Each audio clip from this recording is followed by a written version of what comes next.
নিয়ে আসলাম নতুন একটা ভিডিওতে কি থাকছে সেটাই আপনাদের সাথে শেয়ার করব।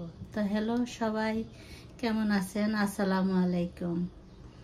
আজকে আমি কি রান্না করব আপনাদের সাথে সেটাই শেয়ার করব, তো আপনারা আমার সাথে থাকুন। তো আমি চুলায় পাতিল দিয়েছি, এই যে আমি এখন তেল দিয়ে দেব পরিমাণ মতো। এই যে চিংড়ি মাছটা আগে একটু ভাজা দিয়ে হালকা একটু ভাজা দেব।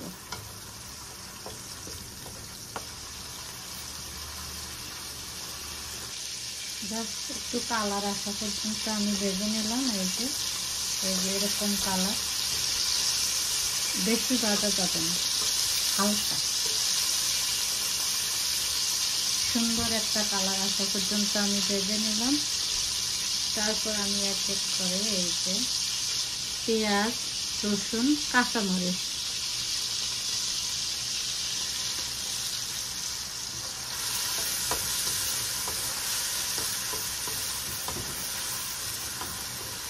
চিংড়ি মাছে বেশি মশলা আমি কখনো ইউজ করি না।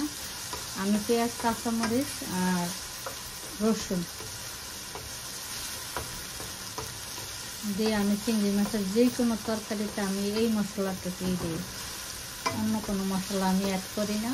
পেঁয়াজ রসুনটা হালকা ভাজা ভাজা করবো না, জাস্ট একটু সিদ্ধ হওয়া পর্যন্ত আমি নেড়ে চেড়ে আমি এখন এখানে হলুদ মরিচ জ্বালানি দিয়ে দেব। প্রথমে দিলাম লবণ,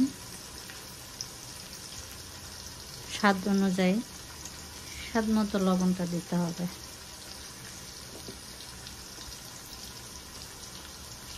তারপর হলুদ 1 চা চামচ, বেশি না।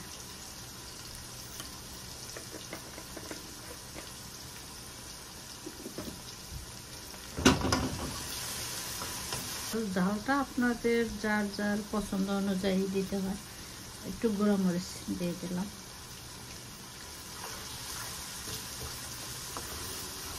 এখন একটু নেড়ে চেড়ে কষাই তারপর আমি কি রান্না করবো এখনো তো বলি নাই। এই যে একটু পরেই আপনারা দেখবেন আমি কি রান্না করবো। স্পেশাল মানুষ থেকে স্পেশাল গিফট, আমার এই সামারে প্রথম গিফট। আরেকটা গিফটও আমি পেয়েছি, পুদিনা পাতা। সেই পিকচারটা আমি তুলতে পারি নাই। আমি সেই পাতা, অনেকগুলো পাতা দিয়েছিলাম আমার একটা ছোট বোন। আর এই যে আজকে যা রান্না করব সেটা দেখবেন আপনারা একটু পরেই। আমি একটু পানি অ্যাড করে দেব।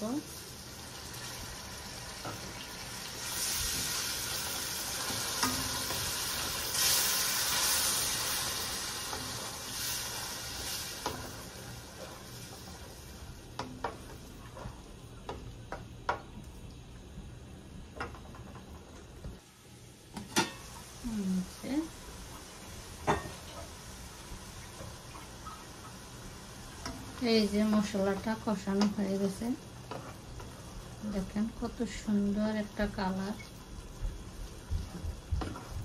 অনেক সুন্দর একটা কালার আসছে। এই যে দেখেন কি রান্না করব,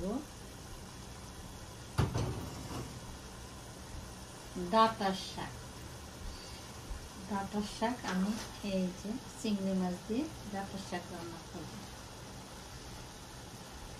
এখন আমি এই শাকটা এখানে দিয়ে দেবো আস্তে আস্তে।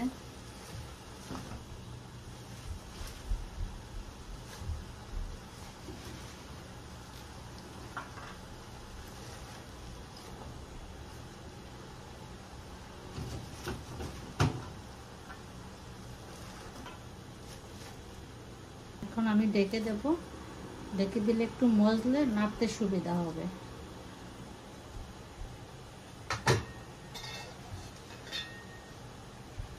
এই যে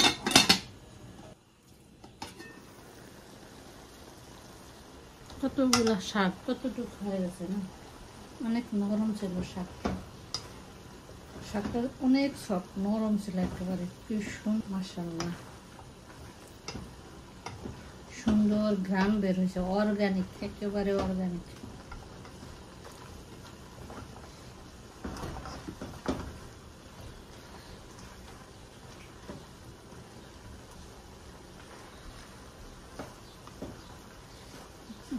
মাশাআল্লাহ মাশাআল্লাহ, গ্রানে মু মু করে, অনেক সুন্দর গ্রান, এত সুন্দর স্মাইল, মাশাআল্লাহ।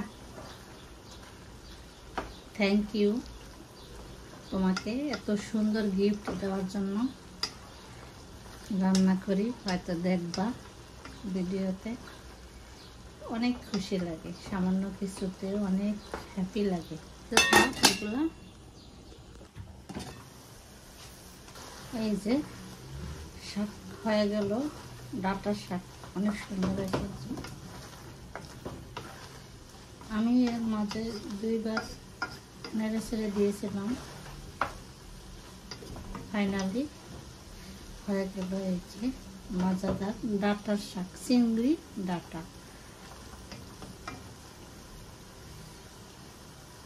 তাই পর্যন্ত সবাই ভালো থাকেন। আমার এই ভিডিওটা যদি আপনাদের পছন্দ হয়, আপনারা যদি আমাকে ভালোবাসেন, তাহলে একটা লাইক দিয়ে একটা কমেন্টস করে আপনাদের সাথে রাখবেন। আর যারা আমাকে ফলো এখনো করেনি, তারা ফলো করে রাখবেন। তো সবাই ভালো থাকেন, আল্লাহ হাফেজ।